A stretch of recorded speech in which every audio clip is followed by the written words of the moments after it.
There's only a handful of extremely successful gacha game ventures, and while it's perfectly normal to enjoy one of them, it's another to see which games the same developers have previously made to see how they got to this point. While they may not have been that successful, they represent the trials and errors that the devs have gone through to get to the place they're at today. Personally, I would rank the First Girls Frontline game's story to be among some of the best in gacha games, along the likes of the games shown here.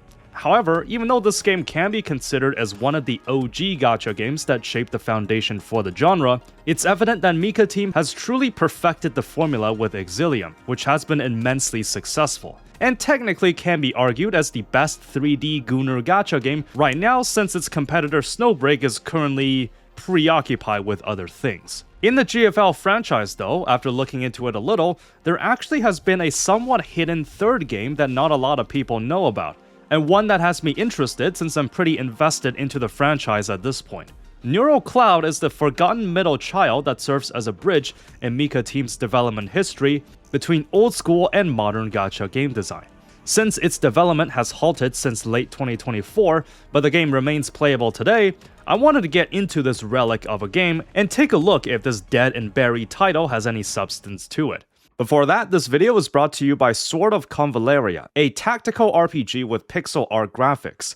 I reviewed the game when it originally came out, and it has come a long way since then. Right now, the game is celebrating its second anniversary, with plenty of rewards for both new and returning players. For a limited time, enjoy 2 dual rate-up selectable banners, another free hero selector, anniversary packs, other rewards, and a free 10 pull from logging in. With cutscenes rendered in detailed pixel art and full voice acting, this update will add the Lucia Tundra region, a snowy environment that will feature new locales as well as new characters into its main storyline. A new game mode will put a spin on its traditional gameplay formula by creating consecutive battle modes, updating enemy weakness and battlefield mechanics, and a stronger focus on specializing your roster to pick out the best teams. If you enjoy tactical RPGs or pixel art style, Sword of Convallaria is bound to surprise you in more ways than one. Use the link below to check out the game today.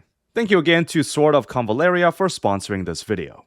Neural Cloud is developed by MICA Team and Sunborn and was released in 2021 originally, then a year later globally in 2022.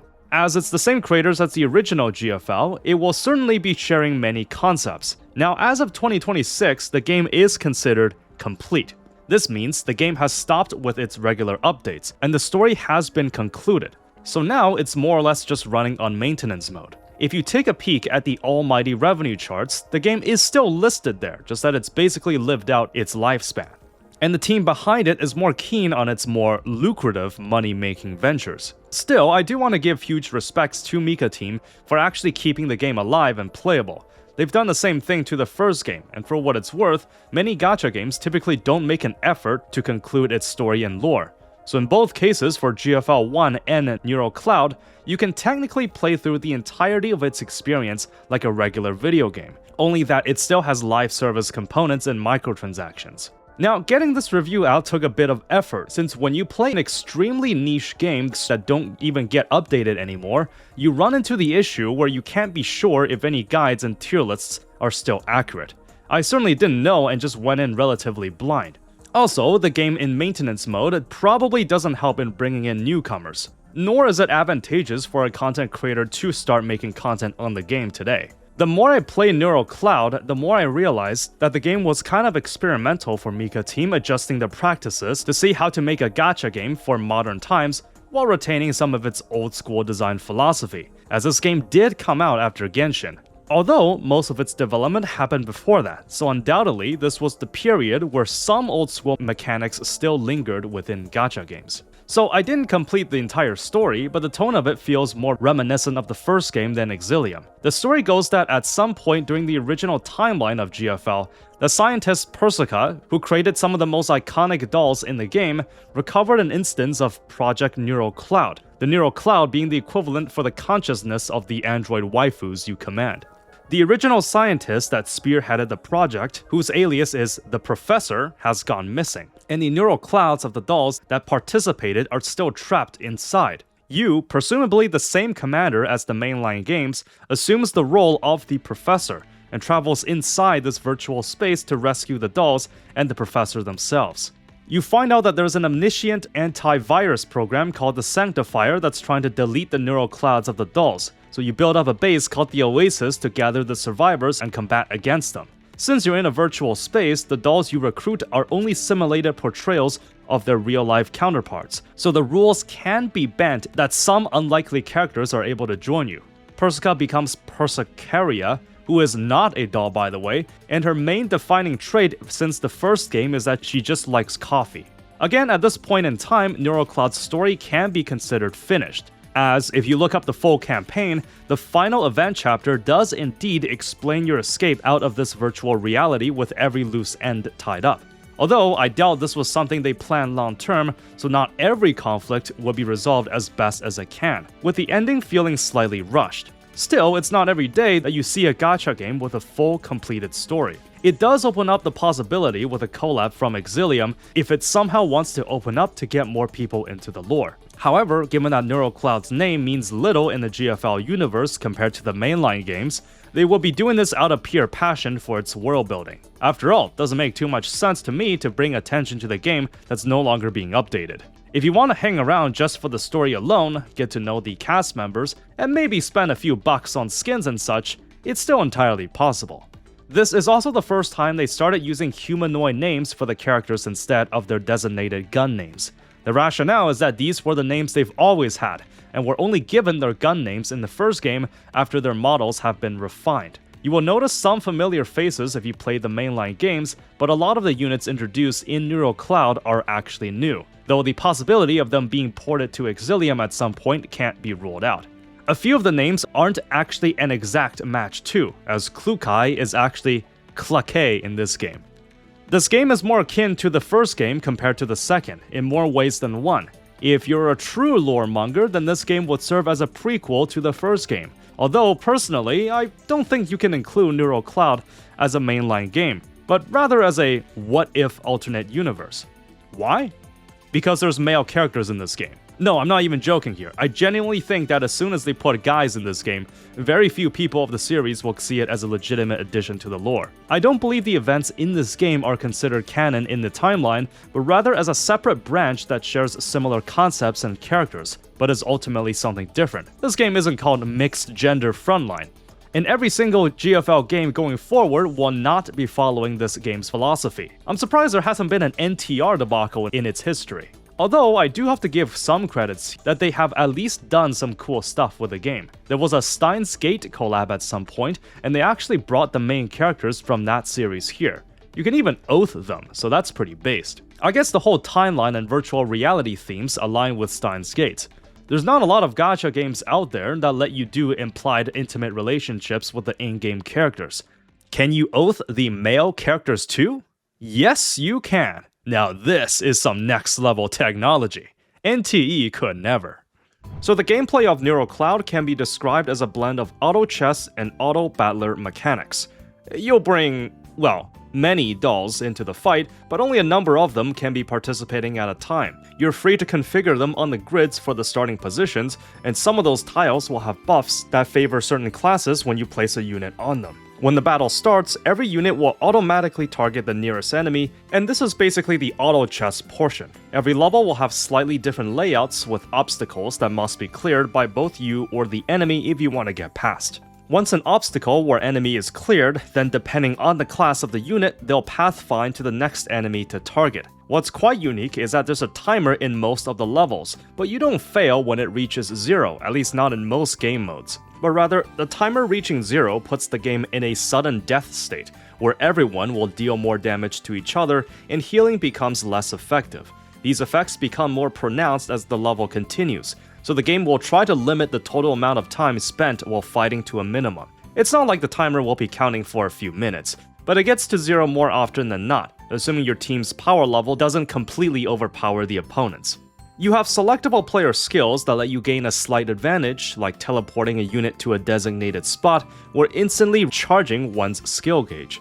Every character also has their ult ability, in which they do a cool animated flash cutscene. At first glance, I thought it was going to be an auto battler like any other, coasting along with Chapter 1 while not paying attention to the choices and just hitting play without looking at the unit placements. That is, until I reached this level. I tried just not caring about the gimmick and attempting to auto it, but then I actually lost. And so I must do the one thing that gacha players are afraid of. Read. This level has a forced lineup that you can't change, meaning that you have to solo it with this unit. It was then I paid a little attention to the arena and figured out that you want to place that unit behind these barriers to delay the enemies a bit while she snipes them. Then try to focus on some upgrades for self-sustain, and that was that. The game even prompts you if you want an easier version of the level if you retry a second time.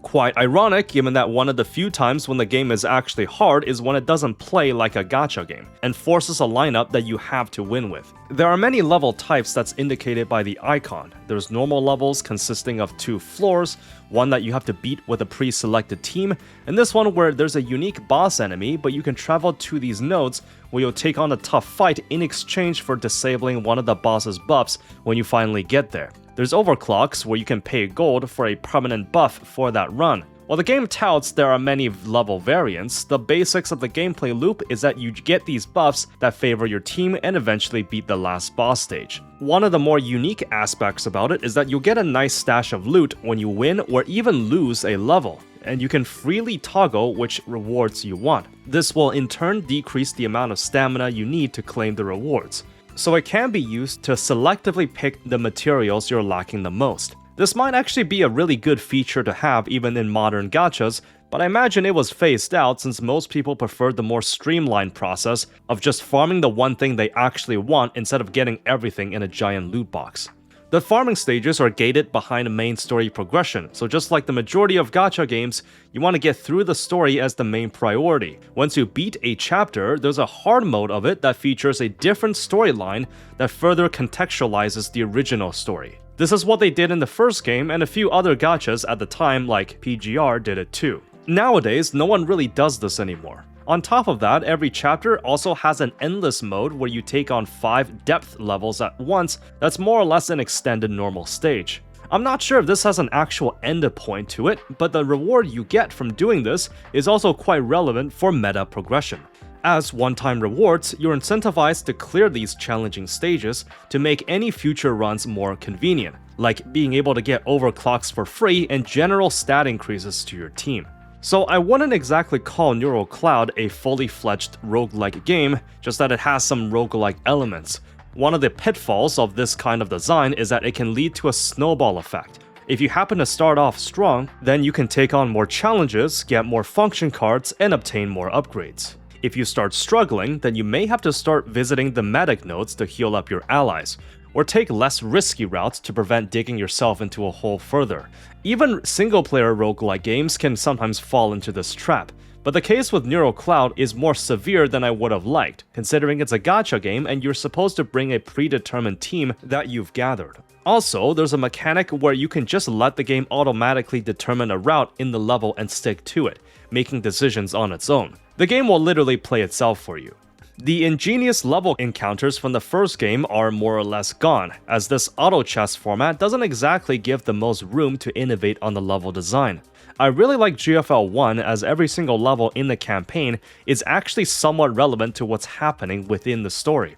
Even if the story itself can be around the same level as the first game, I think not having the gameplay portion synergize with how the story is being told can impact my impressions. One of the most powerful ways you can speed up your progression is the friend supports. Even though they're tied to the level you're supposed to do the stage at, due to most units on the list having high investments, it heavily skews the odds in your favor if you're struggling. Now, you can probably make an argument that if you use any broken front support in any gacha game, then obviously the early game will be significantly easier. While I don't have a problem with having front supports as a gacha game mechanic, I think if a game is properly balanced, then having a stronger ally should give you a leg up but not completely trivialize the fight. How it works in the first game is that you can't directly control your front echelons, only give them directions on how aggressively they play. Due to certain stages having extremely unique gimmicks, having a front support that can't be controlled can actually mess things up. If it was just 1 or 2 broken supports, I can understand that if I just happen to pick the ones that are overachievers. But that wasn't my experience. One unit just let my entire team heal constantly, so they can just keep going while whittling down the enemy. Another unit made my whole team have a large shield while decimating all the enemies with their ultimate. While it's perfectly fine to challenge yourself and not use any supports, all I'm saying is that in the content where a friend support is allowed, using one will tip the odds greatly in your favor, at least in the early game.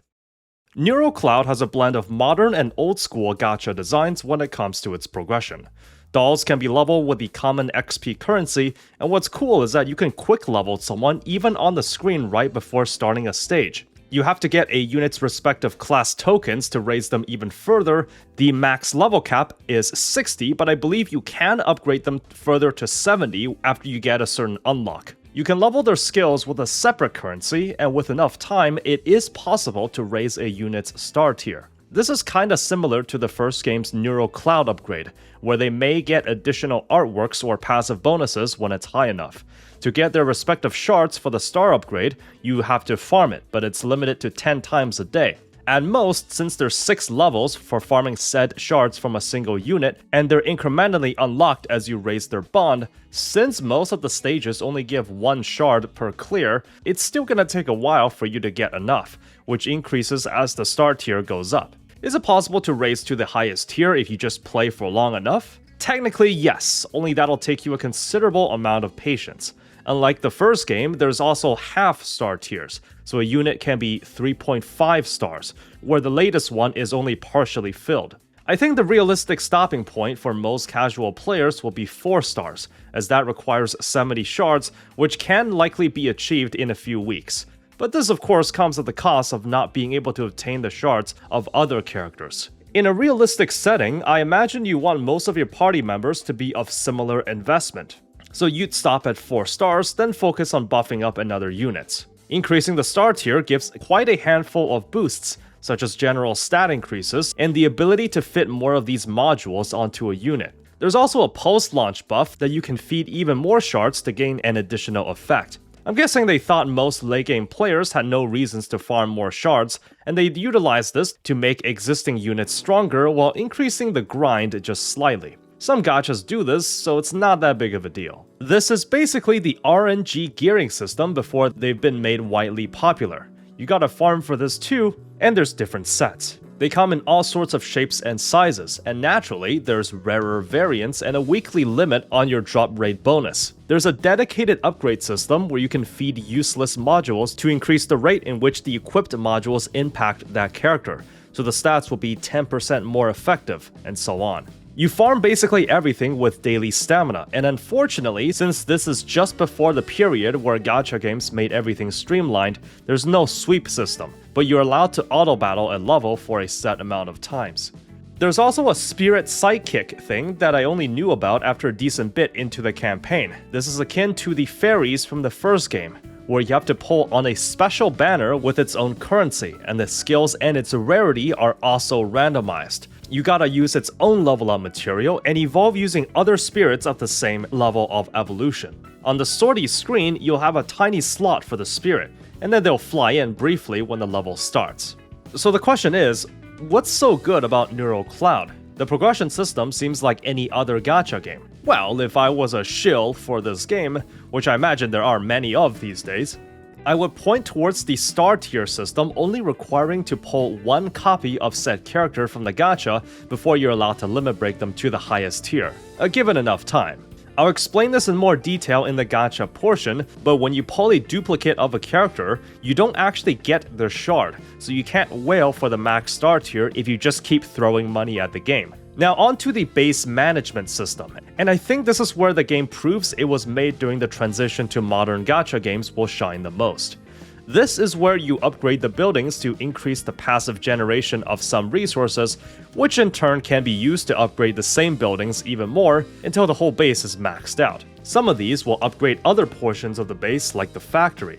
Interestingly enough, there's a weather and date system where the game will align its virtual weather/time of day to the location you select, from most major cities in Asia to a few in the West. I'm not sure how accurate this is or why this is in the game, but I guess they didn't want to ask players for their specific location, so this was the best they could do. It's quite usual to see a system where a material of a lesser rarity can be converted to a greater one. But here, doing so actually requires you to put them in the factory, other general resources, and real-life time. This is more or less how Arknights does it too, and I suspect Neural Cloud has been influenced by it in some ways. No modern gacha game does this anymore because it's just seen as an extra step, a minor nuisance that doesn't need to be in the game. You have to craft some factory-specific materials to do the conversions at all, and just like Arknights, there's a separate replenishable currency to speed up the production, which you can use once in a while. The dorm mode exists as well, but I gotta admit, I found it harder to obtain new furniture than the first game. Since they don't drop from the gacha anymore, you need a separate currency to get them, which now are just given out in small quantities. Everything is a blend of modern and old school design, but what it's worth, despite being janky at times, we'll very rarely see the progression model done like this again in the future. The gacha system is not the most generous at first, in my opinion. This was MICA Team's first bout with designing a gacha game with actual character gacha. As you know, the first game was so old school that you had to either construct the dolls with in-game resources or grind for them in an event stage. This debatably has pros and cons, but it's quite evident that since this method of gacha is outdated and probably doesn't make much money, they've opted into the more traditional method of gacha systems. Neural Cloud still has some resemblance of its roots, but you do have to pull new characters from the gacha this time. The rate for a 3-star unit is 3.6%, while the rate up is 1%. At first, these rates may seem fine and not too bad, considering you can get their star level high enough if you just farm for their shards. The evil lies in the fine print. If you look closely, the displayed rates are the combined rates, meaning that it's already accounted for the pity, not the base rates. It's like if Genshin Impact only showed the rates including the guarantee. I can even argue that the displayed rates are not wholly accurate and can be misleading. There's a 3-star pity count at 60 pulls if you haven't gotten any yet, and the absolute hard pity for the rate up is at 180 pulls. This works like a mileage system, so you can lose the rate up multiple times in a row. Also, it doesn't carry over. Like I said, at first this system looks pretty bad compared to what we have today, but there are a few aspects to it that makes it more tolerable. First, there's no separate gear banner, so you just have to worry about pulling characters. Second, due to the neural upgrade system working similarly to the first game, technically you just need to pull one copy of a character, and you'll eventually get them to their max star level. Of course, technically being the key word here, as you'll actually need to farm for months, and this is assuming you've maxed out their bond and you do their shard levels daily, so other dolls will be missing out. Alternatively, if you do happen to pull a dupe, you get a common cube currency used in the shop to exchange for the shards of someone you already own. Compared to needing to pull dupes to gain power boosts, I wonder how many people would prefer this instead. Now, I'm trying to set some biases aside, since obviously, if a player got really lucky, they naturally have a better impression of a gacha system. However, my luck during my time playing was abysmal, and I basically got spooked every time without being able to reach the pity. I do have a few units on the roster, and to be honest, this doesn't exactly frustrate me since I can't see myself playing this long term. But my horrible luck did spark an interesting dilemma in my mind. As you know, gacha games require you to pull for a variety of characters to make a functional team, which can bring varied gameplay depending on the game. While most gacha games will definitely let you play with just the base characters, and probably even beat the story campaign with it, there's virtually no reason why you would do that. It's also a common trend that power creep and feature creep may exist in gacha games that have been running for a while, and a more recently released unit will likely have a more diverse gameplay style than someone from year one. Some may invent completely new archetypes and change the game's very mechanics. Let's say that an unsuspecting player gets into the game, but gets absolutely wrecked by the gacha. They either just got unlucky, misunderstood the gacha rules, or were just generally careless where their pulls are going. So they ended up with a basic roster of characters that are considered outdated by current standards. As such, they can come to a skewed perception of the gameplay, wondering why it's kinda dull, when in reality, there are a lot of unique characters that can bring in fresh playstyles, just that they never managed to pull them. This is quite unlikely, but definitely can happen, and technically, other players can't exactly say that the player is wrong for coming to that conclusion, since who they get out of the gacha is out of anyone's control. Just some food for thought here. Now that I think about it, the gacha system actually feels quite fair, only that I got pretty unlucky. You have to work towards getting duplicate upgrades, no separate gear banner, and you realistically just need one copy to work off of. At the same time, it's probably also the reason why MICA Team will never make a gacha game like this again. There's just less potential for whales to pull for duplicates and other gear. Despite its attempts to modernize compared to the first game, it seems like the system in Neural Cloud will also remain a relic of the past. I'll also take a brief look at the cash shop. You might be wondering, what's even the point of this since the game isn't being updated? Well, at least its very diverse selection of skins are still available. Everything else is pretty normal, but it does appear that the entirety of its skin collection is here. So if you ever bought something before, at least you'll be able to admire it for the time being. For some reason, the currency to get the skins has to be converted from the premium currency at a 10:1 ratio. So even the premium Live 2D ones will cost around $10 to $15. You know a gacha hasn't been modernized if it doesn't have the $50 skin gachas. There's also a premium battle pass for $10. This may not seem impressive so far until I learned that you get a token that lets you exchange for any of the previous Battle Pass skins. You can just buy them separately, but having that attached to a Battle Pass just feels generous. Unfortunately, since this game never really took off, looks like MICA Team's generosity will remain undiscovered for now. Neural Cloud feels more similar to GFL 1 than Exilium, and this is mainly shown in the UI, story sequences, and sound designs. Overall, the franchise has gone quite far, and in all of its entries, you'll see some resemblance of a cohesive world, down to some finer details. For example, the victory theme is remixed from the first game, and if you patch all three games together, you'll see that there is some care put into the attention to detail. The game has a fairly small budget compared to what they're capable of now. You mainly have static sprites as the characters, an unvoiced story, and functional UI that's not too stylized. Once you level your characters to the next star tier, you can usually get a new artwork for them, some of which are even animated in Live 2D. Being able to change a gacha character's skin after leveling them is usually something only older gachas do, like Azur Lane or Fate Grand Order. Usually, most gacha games sell additional cosmetics. Speaking of which, this is where Neural Cloud fully embraces Gunnar technology.